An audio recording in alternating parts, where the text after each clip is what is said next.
Just a couple questions before we kick off. Okay. Look, it's what I told you before. It's bad bitch o'clock. Okay. It's thick 30. I've been through a lot, Sax, right now, but I'm still flirty. Okay. Is everybody back up in the building, Sax? It's been a minute. Tell me how you're healing. Because I'm about to get into my feelings. How you feeling, Sax? How you feel right now?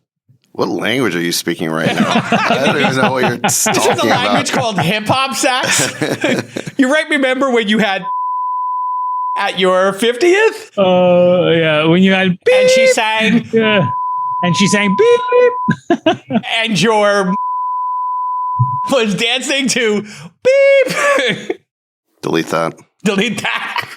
Let's start executing the Insta strike with Jay Cal. Wait, why Insta strike? Well, when he says something that we just Insta strike, so we don't have to edit it later. Just Insta strike. It's because I am taking back my power. I was in therapy the other day, and they told me I need to take back my power. Insta strike. But he apparently reads the comments section because he knew, Freeberg, that you won the episode last week. Oh, big time. Which I agree with. I thought you did a great job. I agree, too. It was big Friedberg energy. Finally. I honestly do not like the competitive nature of the show. I think it makes us all hate each other, and it's not a good dynamic. We should just fucking do the show with each other. I know, but the point is, your performance after I threatened to fire you off the show has gone up. You know who also doesn't like the competitive nature? Jay Cal, because he's losing.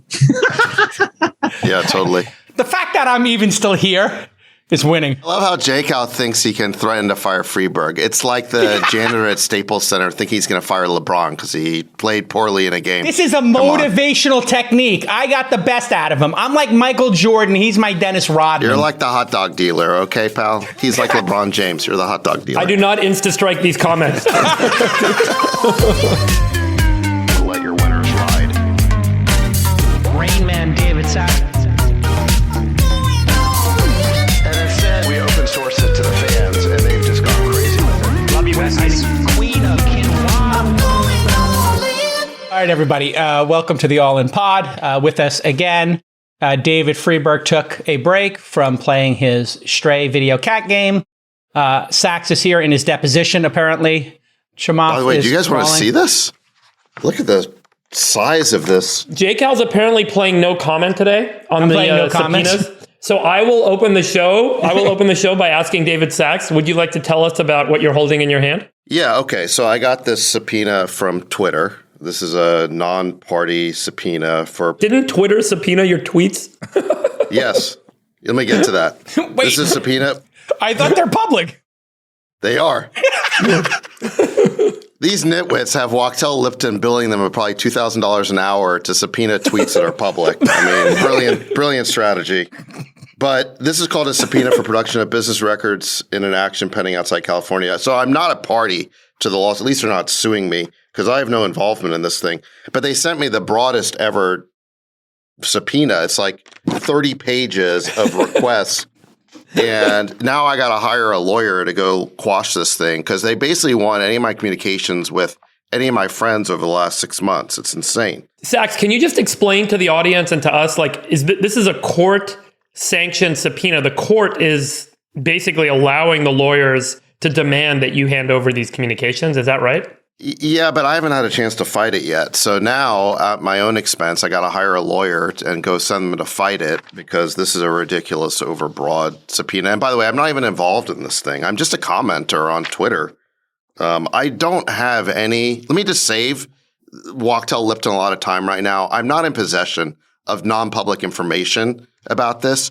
And, you know, the craziest thing is, yeah, like you mentioned, they cite my tweets as an exhibit here, and they say they want all documents and communications concerning your statement in a tweet dated April 16th that the, quote, new Twitter CEO checklist includes eliminate all bots and fire useless employees, 50% question mark. So obviously they didn't like that. Your statement in a tweet dated April 25th, crazy thought, what if Jack masterminded this whole thing? Your statement in a tweet dated July 18th, that, quote, randomly sampling 100 accounts a day is not a serious effort, and or your statements in any other tweet concerning the merger, blah, blah. Let me just save them time right now. I don't have documents and communications concerning my tweets. Now, I know to a lawyer at Wachtell Lipton that looking at my tweets and how brilliant they are, you may think that I have extensive documentation and source material for them. But let me tell you what happened. I went to go take a shit and I basically tweeted off the cuff. And that's how that tweet ended up in the public record. There are no documents and communications concerning my tweets. And this idea that somehow, I guess what they're trying to get at is that somehow I was tweeting on behalf of someone or at someone's behest. Not true. Go look well before this year at my public tweets and blogs about the topic of free speech. I've been a critic of Twitter's for a long time on the issue of free speech. I've written a content moderation policy. I've written about what I think a content moderation policy for a social network that cares about free speech should be. I've written all these posts on Medium going back years now. I was a critic of Twitter throwing Donald Trump off the platform. So these views that I've publicly stated the reason I've stated them is they're just my views. And there's just nothing more nefarious or something behind them other than that. And I think they're just trying to chase a there is no there. Right. So let me just save everyone a lot of time. You and I can talk because our friends have no comment on this matter. I have one question. I have a follow-up question. Okay. During this movement that you had and you composed the tweet, is there any documentation of the movement? No, but next time that I compose a tweet on the can, I will document it thoroughly and I will send it to the lawyers at Wachtell Lipton. Zach, what happens if you don't respond in 20 days? I don't know. Now I've hired a lawyer. By the way, just so people understand, you may think that because of my position in business or something that these things happen all the time. They don't. I've been maybe subpoenaed like 3 times in my entire career, and I've never been subpoenaed in my capacity as an individual. It's always been in connection with a company, and I don't think I've gotten one of these in over 5 years. So this just does not happen that often. These guys are totally chasing at straws, and it leads me to believe they're wasting my time and Twitter's money. And they're trying somebody at Twitter should just rein in their lawyers because they're, I'm sure, racking up a fortune in legal fees. It sounds like Sachs, the case is that they're trying to make that Elon used his network of friends to help wash away the deal because he didn't like the price anymore and had his friends, kind of tweet about bots and other stuff to support his case for killing the deal because he didn't like the price. And they're trying to see if there's any communications that he specifically said he didn't like the price. Look, they all, in addition to my tweets, they want all my documents and correspondence related to my appearance on Megyn Kelly, my appearance on the Will Cain podcast, and, other media appearances I've done. Look, I had no coordination with Elon before appearing on any of those shows. I just went on those shows and said what I think. Look, it's not like I'm a guy who doesn't have hot takes every single week on various issues. Right. We've been doing this podcast for years. I've been tweeting for years. I'm just a commentator on this. I've never been in possession of non-public information, and I've tweeted my takes based on the public information that's been available about this dispute. Now, after I appeared, for example, on Will Cain, I remember Elon tweeted in support of my appearance, but there was no coordination before I appeared or after, for that matter. He just liked the appearance. Yeah. So it's just me spouting off, doing what I've been doing on this pod and tweeting for years. Now, I can understand if maybe they're trying to read something into it. They're on a fishing expedition. But I've just told you what the truth is. The whole thing is just such an enormous waste of time. Just get into court, adjudicate the thing, and move on. I was reading yesterday this guy who follows the Delaware courts pretty closely. He had a bunch of commentary. And he mimicked some of the stuff, or the judge, apparently, on the case, said some stuff about preserving the integrity of the court.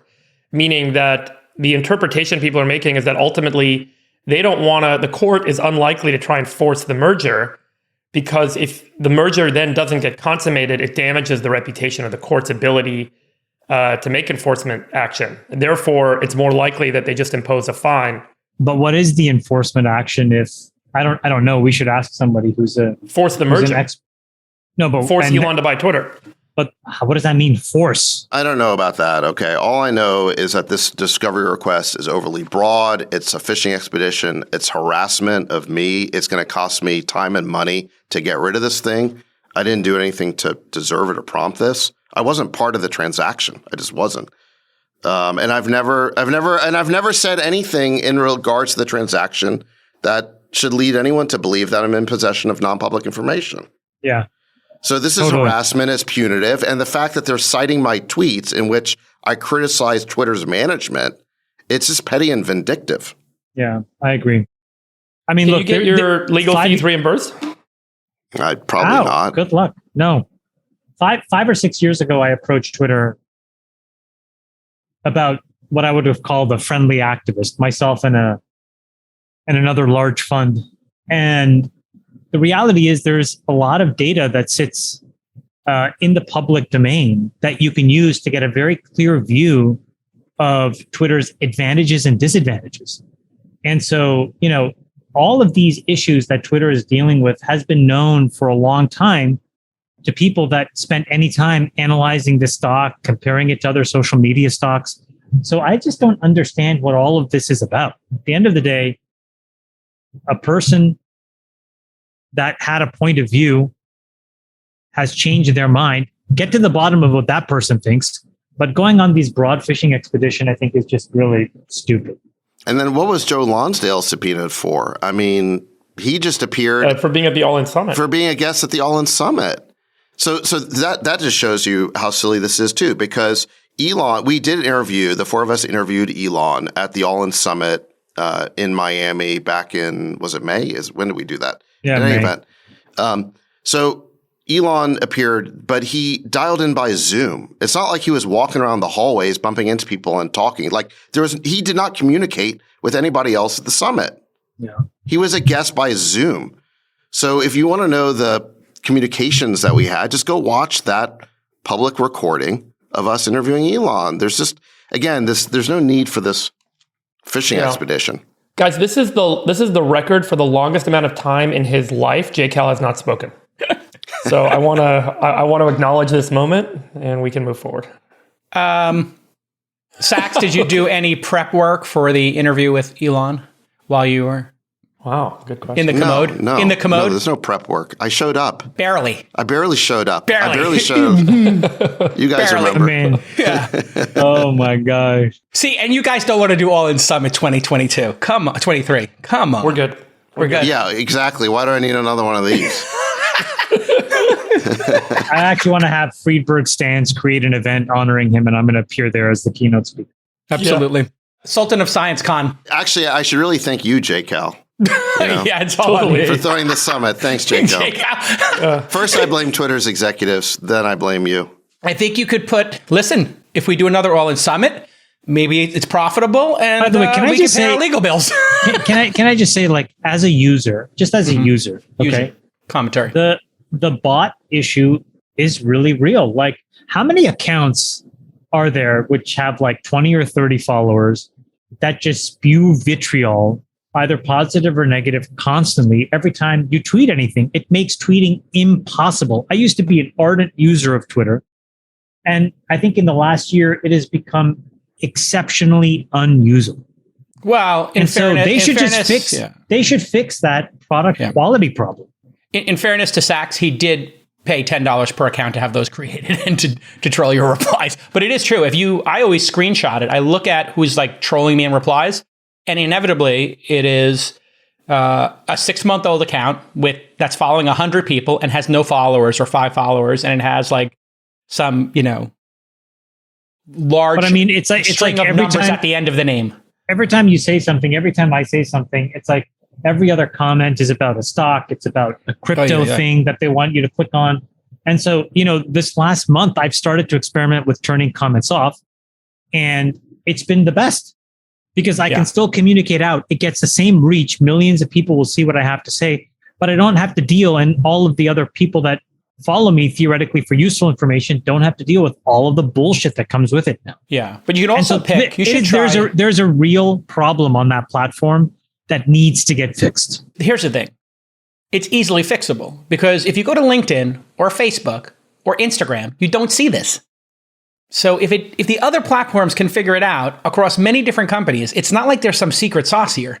You just have to put up, a couple of reasonable gates and have some reasonable reporting, and you take a little friction out, and people will not be able to create bots en masse. Yeah, I noticed that problem, in the early days of the Ukraine war, when I would tweet out my opinion, Same. my contrarian opinions, my non-consensus opinions on the Ukraine war. You get attacked. I remember you were getting attacked. Oh my God, it was ruthless. But those are not real people. Those are not real people. Those are algorithms. When you would go click on those accounts, you would see that they were accounts created that month with 0 followers, 0 following, and they were brand new accounts without any history. And they were all tweeting the same thing, accusing me of being Neville Chamberlain. It was all just, Putin talking points or whatever. So there, I think particularly when you speak out against the current thing, there's, an organized effort to try and drown you out. But look, the Washington Post had a story about this, that Ukraine was really good at what they called strategigic communications. Yeah. Misinformation. We used to call that propaganda. But in any event, look, there is absolutely a problem It's there. now a playbook. I don't know if you guys saw the Zack Snyder recut of Justice League. Supposedly, there were bot armies that put the pressure on Warner Brothers to release his cut of that movie. And that he might have in some way been involved was the insinuation. And it actually drove commerce. They gave him the $30, $40 million to recut the film. All right, let's talk about markets, since that's what everybody really comes here for. Looks like inflation is finally maybe getting a little pushback. Gas and oil is way down. Big win for Americans and obviously the administration. There clearly is an upper bound to how much people will pay for a gallon of gasoline. Consumption is actually going down, which is interesting. Humans pretty adaptable there. Jobs, and we've talked about this every month as we watch it, finally dipped under 11 million, as Sachs predicted. We're going to shed 300,000 or 400,000 jobs, it seems, every month, which should take this, 10, 11 million number over the next year down to maybe 5 or 6, which would still be an unbelievable number and still put us at very robust full employment, which has been a big question. Also, there's a number of open job, the number of job recs. It went down by something like 500,000 in 1 month. Yeah, and it's been going down 300 or 400. So it's kind of been pretty consistent, but there's clearly something going on here. And the stock market, interestingly, we've started to see a little bump here. Even crypto, which the most speculative of all assets, I guess, Bitcoin bounced as well, hitting 22, 23 now. So what do you think, Chamath, about markets? You may have called the bottom here on the program a couple of months ago, and I started J trading 3 weeks ago based on our discussions here, thinking we're bouncing along the bottom. Is it a head fake right now? I think at the time, initially, I think I said, it rallies to around 4,000. I was a little off. What rallies to 4,000? The S&P. Yeah. Probably gets to 4,200, 4,300. Look, it's always important from my perspective. Trading at 4,150 today, just so people know. Yeah, it's always important from my perspective to just take the other side and just intellectually debate with oneself why the other side could be right. So at this point right now, what people would say is, okay, the Fed's going to capitulate at the beginning part of 2023. We have a pretty clear forecast for all the rate increases that have to happen. Everybody's doing the work that's necessary, either raising prices, cutting costs, or doing both, letting people go, et cetera, et cetera. So maybe we're there. Okay, so what's the other side of that? Well, I think, again, as I've stated before, the other side starts with energy. And the reason why I think it's important is that it really is the conflation of an economic system and a political system using an instrument. And if you look inside of what's happening in Europe, there's a lot of complexities here that I think need to get unpacked. So, for example, a couple of days ago, the French government basically said that they're going to start producing less nuclear energy. And you'd say, well, why would they do that? Well, it turns out because, the temperatures are so high, you cannot use the water to cool these nuclear reactors because the exiting water is then so hot that would actually destroy the ecosystem of the lakes and rivers that they use to feed natural fresh water in to cool the nuclear reactor. Second, because it's so hot, all the rivers are below their natural level, barges that carry coal and nat gas are getting stuck on the Danube. The Po, which is the longest river in Italy that feeds all the fields, actually is below the level where it can actually offload the water. So farmers can't basically do what they need to do to produce a food supply. So if you play all of that out, you start to see an issue where by, October, November of this year, we're back into the same complexity where energy is the tip of the spear around which everybody starts to debate all of the national security issues that we have to deal with, the Ukraine war, et cetera, et cetera. So I don't know. I mean, you've made a lot of money this year by basically doing the following, which is the exact opposite of everybody else. When everybody else was freaking out, had you bought, you would have made a ton of money. Now everybody's like, it's over. And you can tell that by looking at the VIX, which is the volatility index. We're about to get into the high teens. You have systematically, it has been true that when the VIX is in the teens, you tend to basically buy volatility, which is essentially you get short stocks. And when the VIX is in the 30s, you tend to basically sell volatility and you buy equities because we've hit the bottom. If you've been doing that for the last year, you've made a ton of money. So there you have it. I really don't know what's going to happen from here, but I tend to think things still have to get a lot worse to flush everything through the system. And for people who don't know, the VIX is the ticker symbol that you can look up yourself for the CBOE's volatility index. Just measures the stock market's expectation of volatility based on the S&P index's options trading. If you look at oil, Sachs, we are now down to $87 for a barrel. Haven't been here since, looks like, February maybe. And gas prices plummeting. Something going well in this regard? What are your thoughts? Yeah, I mean, it's that particular commodity is coming down. I still think we have a big inflation problem. Why do you think it's going down? I guess production's stepping up. I mean, in response to higher prices, people increase production, and the price comes down. No. There's less demand. The crazy sad thing about this whole thing with Biden was that OPEC came back and they basically said we can increase like 600,000 barrels a day, but the only two countries that are able to do it were, I think, Kuwait and Saudi. And the total number of barrels was about 100,000. So with all the bluster and all of this stuff, you're right. Actually, there's no supply. It's because the interest rate increases are actually having an effect. Correct. These rate increases are like chemotherapy. It's on the economy. The gas demand is lower than the summer of 2020 in the middle of the pandemic. Yeah. In the United States. Yeah, you're right. So the commodity prices are reflecting expectations that the economy is slowing down and maybe in a recession. So supply modestly up, demand massively down equals, hey, we want to get people to buy this commodity. It will lower the prices. Lo and behold, the same thing is happening a little bit with groceries, and we'll see what happens with travel. Homes also spectacularly falling down in price, and the inventory spiking as well. So what's your take here? Unpack the 75 basis point increase in the chemotherapy that you were going down that road. Well, let me just speak to this rally in the market for a second, because I think there was a really interesting chart that Philippe Lafont showed at that COTU summit that we talked about on this pod a few months ago. And I'll just put it on the screen. I put it in the chat. What it basically shows is that during protracted bear markets, you can still get substantial bear market rallies. And so during the 2000-2001 dot-com crash, you had these plus 32%, plus 41%, plus 45% rallies. But even while the market as a whole was going down. And so they ended up being sort of sucker rallies. Now, I don't know if that is what's happening here, but it is a possibility. One interpretation, Sachs, of this could be people are picking the winning stocks while the losers continue to lose, and that's what's causing this, jagged edge or the dead cat bouncing, as they say. Which is what we're seeing in a lot of these public companies, right? I don't know if you're watching, but Uber, obviously I'm still a big shareholder, had a massive print.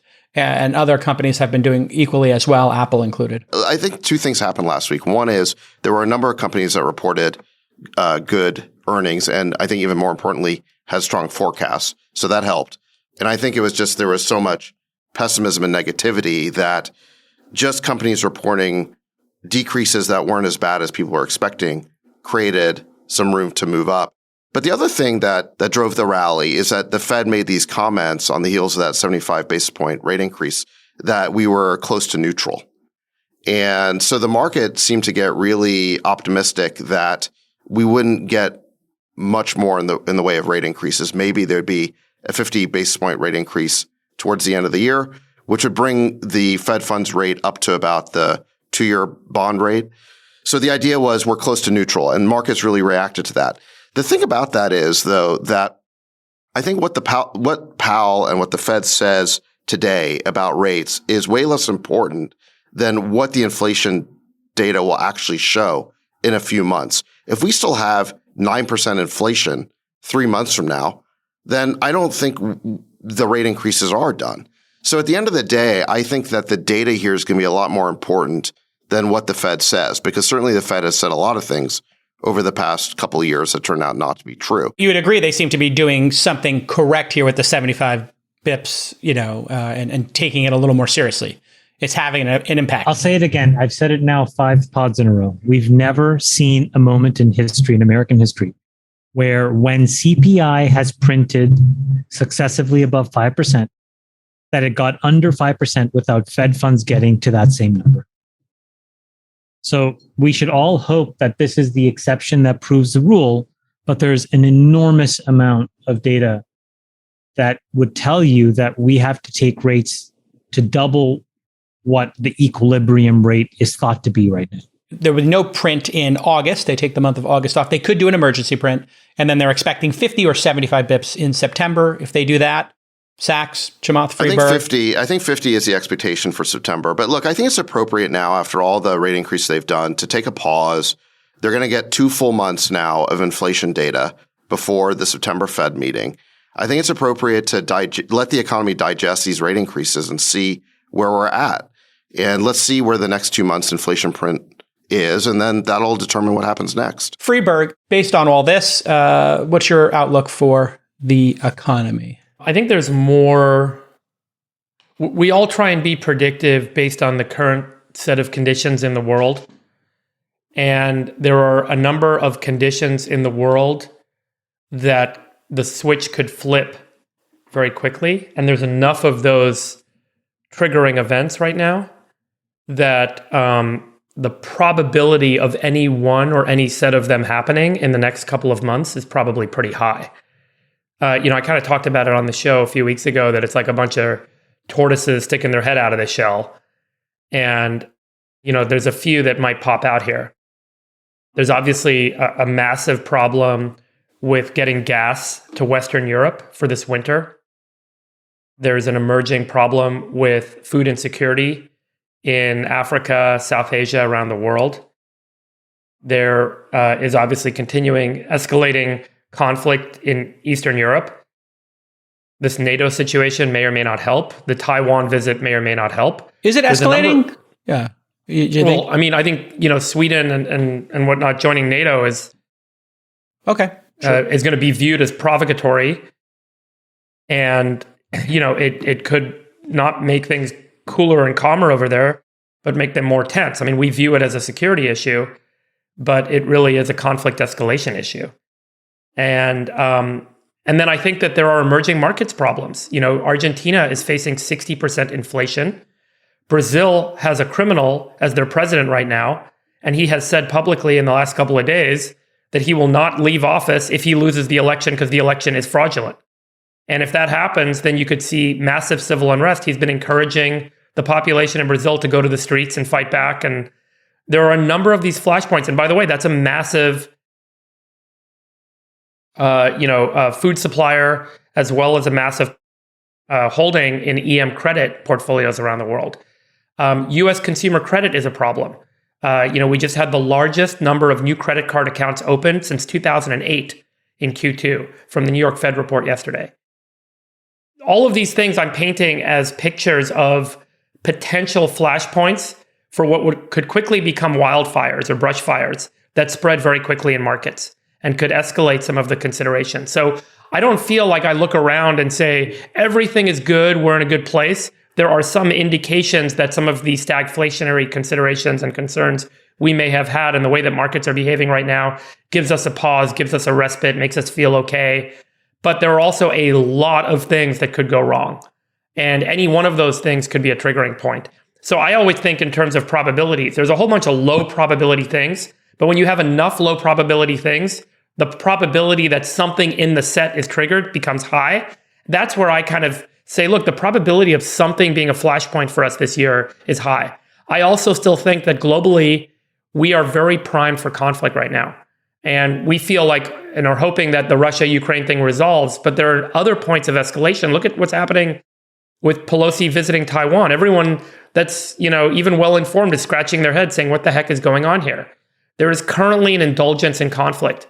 And I think that indulgence will, cause more harm than good, particularly for these financial markets that we're commenting on right now in the months ahead. So, look, like I've always said, I'm not going to be one to time markets. It's like trying to time social behavior. Like, who's going to say some word first? I don't know the answer. In a population of people, you can kind of guess how people are going to behave, but markets are the output, the manifestation of social behavior. And so timing markets is very difficult. I think you can do a good job analyzing businesses and the quality of businesses and how they will perform over time. I don't think that anyone over time can do a good job timing markets.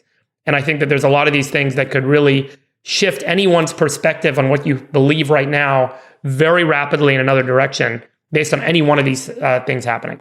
Chamath, do you feel the world is, as Dr. Doom here is, setting it up? By the way, I'm not being negative. I'm just pointing out that there are a set of things that could flip things the other way, right? Absolutely. I'm being slightly facetious here, but you paint a pretty stark picture of, hey, there's all these tipping points around the world.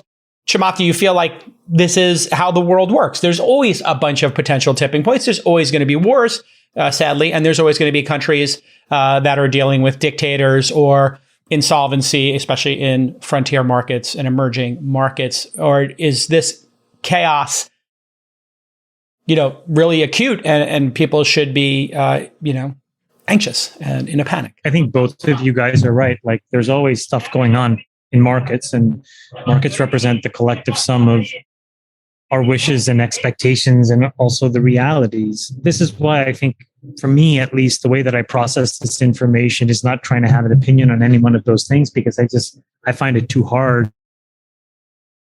And I don't have enough depth of understanding of any of those things.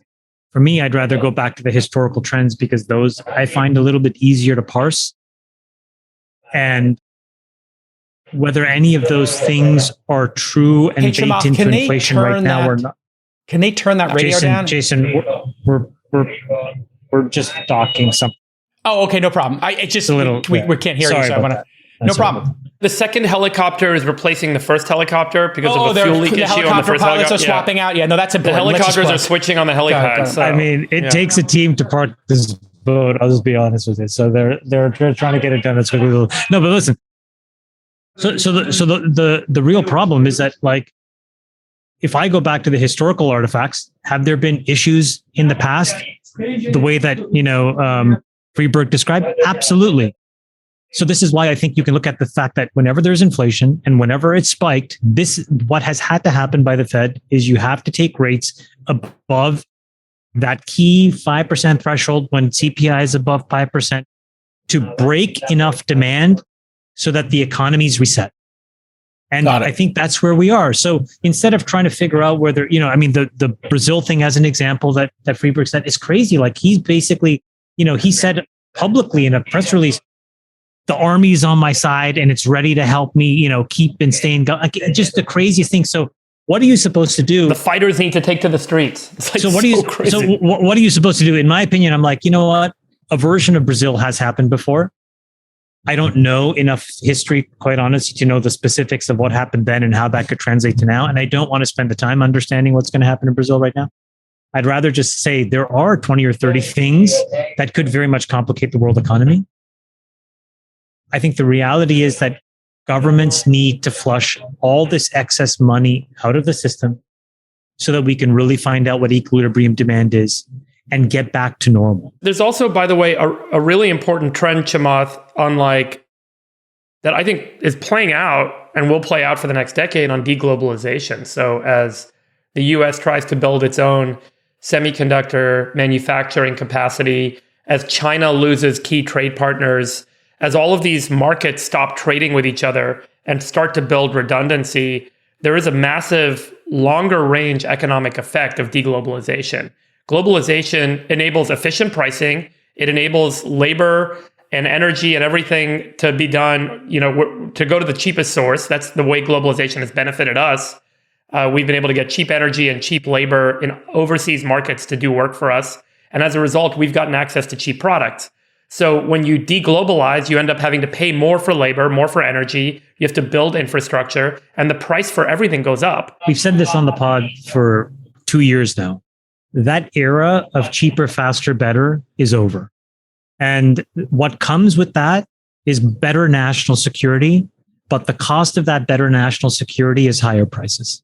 Higher prices, less growth. And there's nothing that we can do to avoid that. I'm not sure I agree with the less growth. I actually think that there's enough excess slack to be absorbed by all of this free money that I think you can still have sustained growth, but it will come with higher interest rates and higher inflation and higher input costs. Everybody will have to do their part to absorb some of this, but that's what's going to happen. And I think we should just deal with the medicine as quickly as possible. This is why the people that actually think that the Fed should just be very aggressive and get this over with quickly, I suspect on the margins are right. The problem is they don't want to look at the historical artifact, because the historical artifact would say, wait, I need to raise interest rates by another 250 basis points. That's just way too disruptive for what the world is ready to hear right now. So we're going to incrementally plod along. And I think what Friedberg says is right, which is that there's going to be a whack-a-mole that emerges. That's going to tilt the markets. Then the consumer credit thing will implode. That's going to tilt the markets.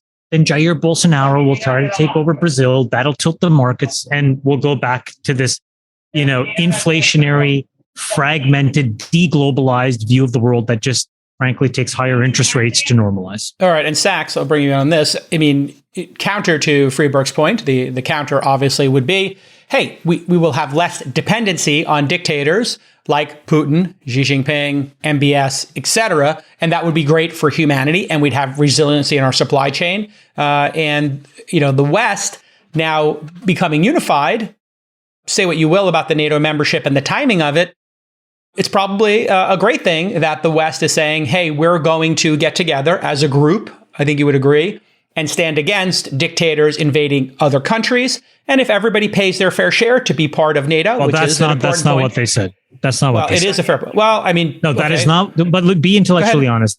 We all said the first part, and nobody talked about that second part. And the only person who, which is Josh Hawley, who's not exactly my favorite person in the world, but maybe Sachs wants to comment, was the only one that actually said, which is probably the fair thing, which Jason, you are saying is part of the deal. It is not part of the deal. No, should be part of the deal. I'm saying it should be part of the deal. And for people who missed what we said there, the United States spends 3.5% of our GDP on military. Other places in NATO might be spending 1 or 2%, and we're trying to get them all to 2% to be a little closer to us. And then this obviously trip to Taiwan, strengthening our relationship with that country, but at what cost and why are we doing it now? All come into play here. So do you actually think that this trip to Taiwan actually strengthened our relationship with Taiwan? Did we come out with a deal for chips? Did TSMC all of a sudden say, in what way? I'm curious. Well, because they are, did you not see their statements and giving Pelosi awards? And Taiwan very much wants to strengthen their relationship with the West. That is their goal. They want to strengthen the West. They want the protection of the West. So yes, it strengthens. Do you think that this was coordinated? Hold on, let me finish. It does strengthen our relationship with Taiwan. The question is, does it provoke China? And was it necessary at this point in time in history when the world does feel like it's a little bit of a powder keg? No, but so 6 months from now, when all the fruits and vegetables that have been embargoed and not sent to Taiwan, and then the sand that allows them to make chips continues to now flow, do you think that they'll still be positive about the trip? We'll see. Let's go to Sachs. He likes to comment on these things. So, all right. Well, I want to dismantle everything you just said. I know. That's why I set you up for it. So on Pelosi, look, once it came out that Pelosi was going to Taiwan and China threatened her and the U.S. saying you can't go, obviously we couldn't back down from that because we can't let China dictate which of our officials can go to Taiwan. So at that point, we had to back her play. And you saw that everybody from Fox News to 25 Republican senators got on board, okay? But here's the issue. The real issue is, should she even have been going? I think this trip was self-indulgent. It was reckless. She was told by the Biden administration, don't go. This is not the right time. This is a sensitive time. The CCP's got their party conference in the next couple of months. There was no reason to basically provoke this showdown right now.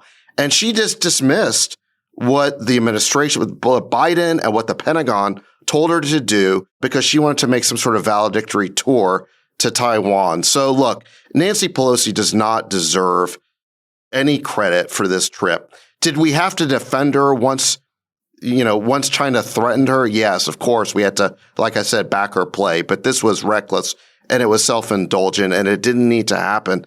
And, it really makes you wonder who is calling the shots in this administration when Pelosi won't even respect the wishes of a president in her own party. And what is she doing going over there? She's not the Secretary of State. I had the She's same not questions. the president. Had the same questions. Like, why now? Why now? Thomas Friedman because it's all about her making this valedictory tour before she's going to hand over the gavel. Look, the Democrats are going to lose the House in November. Once she passes the gavel to a new Republican Speaker of the House, I think she'll be announcing her retirement shortly after that. So this is all part of her farewell tour.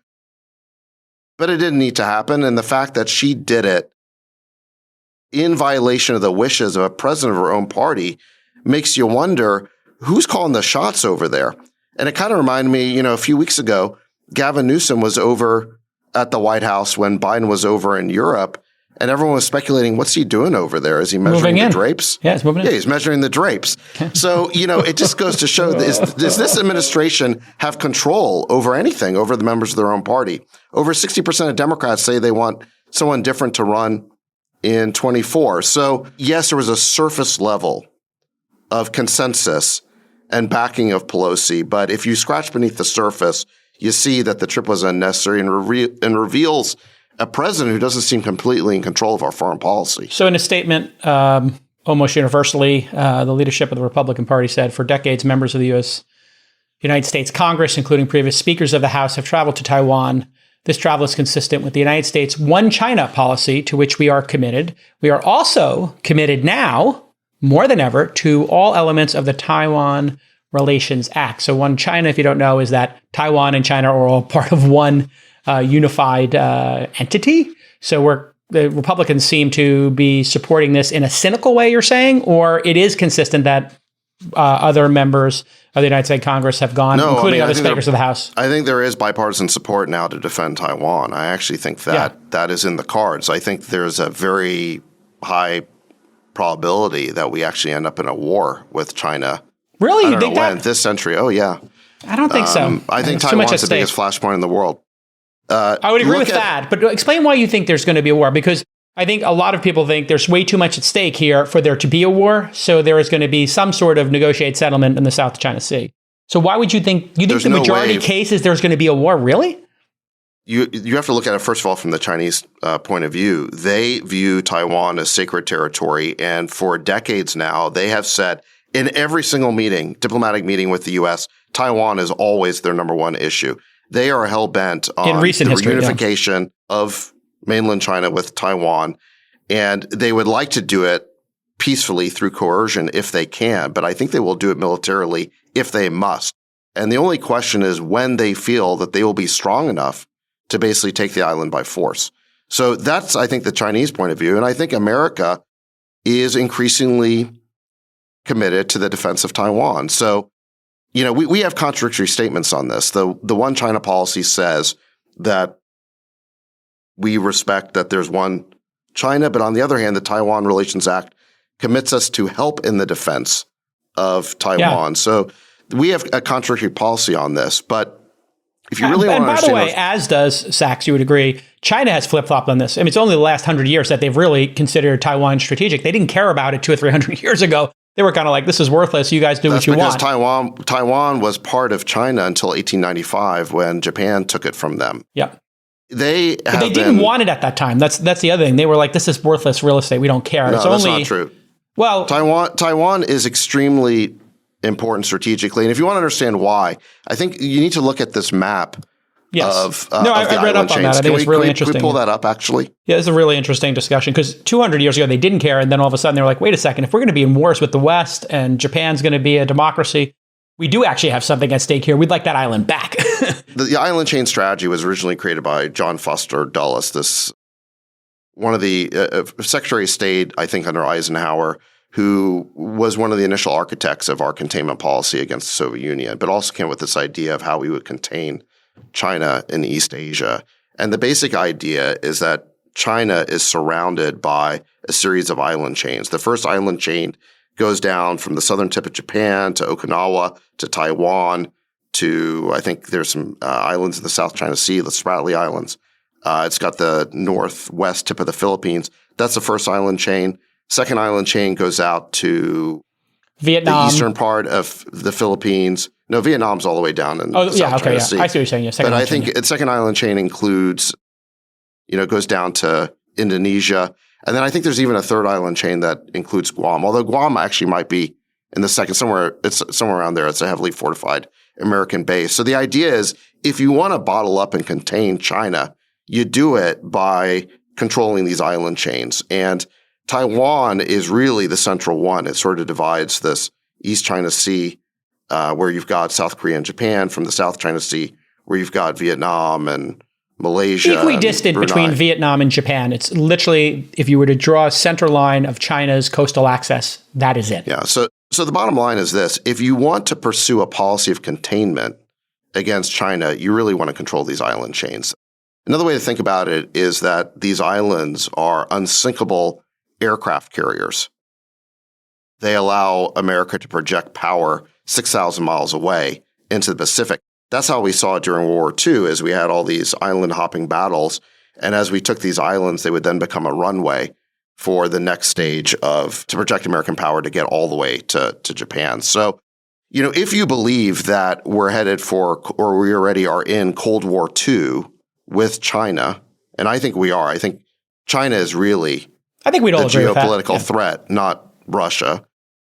The way that you would contain China and keep them bottled up is to have these islands in the American alliance. It's going to be very hard for China, which is now building a huge blue water navy, has actually more ships than the United States. It's going to be very hard for them to project their power all over the world if they are contained and bottled up and have to watch their own backs. One note on the number of ships, though, in East Asia is, they have a lot of small ships. The tonnage wise, we have much more tonnage. And if you were to look, even the perfect setup, as you explained through these islands, is very similar to NATO and the what's happening with Russia. We have Korea, we have Japan, we have Vietnam, the Philippines. We have an incredible alliance in this area. And that's a great thing for America. And Taiwan, obviously, is a jump ball here. But this is a setup for China, having... Jason, what do you think about the repercussions of her visit? So CATL, which is Tesla's biggest battery supplier, basically, delayed the announcement of a factory. It's not clear whether they're going to put it into the United States. They may actually pick a city in Mexico. But the decision that was supposed to happen now has now been delayed until September or October. There's a bunch of, there's all of these crazy military drills that happened. Was it all worth it? I mean, that is the question. And I'm asking why you, now? Was it worth it? We don't have enough information, I think, to know why this was done now. Was it a freelance operation? Hold on. He asked me a question. Let me finish. Is it a freelance, and Nancy Pelosi is completely freelance, or is there a bigger strategy here is the question. Is China weak now? Are we trying to send a message to them? And one could equally take the side of the argument that the United States supporting Finland, supporting Sweden, supporting NATO, supporting the Ukraine and supporting the Pacific is actually the right move here to contain the dictators. I agree, but I agree, but we have two people to do that. It's the president and the Secretary of State. Well, that would be a much bigger provocation, I think, is the issue. So if you sent the president, that would be a very big provocation. The Thomas Friedman article that Sachs mentions was pretty explicit that, Blinken and Biden both told her, please stand down. Yeah. The NSC and the Joint Chiefs said, please stand down. You are way over your ski tips here. And she still did. I agree. I've been very public. What is the point of doing this now is the question. And we don't have information. Once China tried to dictate to Pelosi that she couldn't go, of course we had to back her play, but you have to be kind of a fool to fall for this in the first place. This was self-indulgent by Pelosi. She didn't need to pick this battle. The administration asked her not to. And look, let me give Biden some credit here. Biden has the right policy on Taiwan, which was stated this way. He says that we support the status quo and we are against unilateral changes to the status quo. We want the United States to be a status quo power with respect to Taiwan and force China to be the revisionist power. And we need to be very careful that we do not come across as the revisionist power. That would give China an excuse. So we want to just maintain the status quo. That should be our policy. All right, everybody. We'll see you next time on the All In Pod. Bye-bye. We'll let your winners ride. Rain Man David Sachs. And instead, we open source it to the fans, and they've just gone crazy with it. Love you, Bestie. Queen of Quinoa.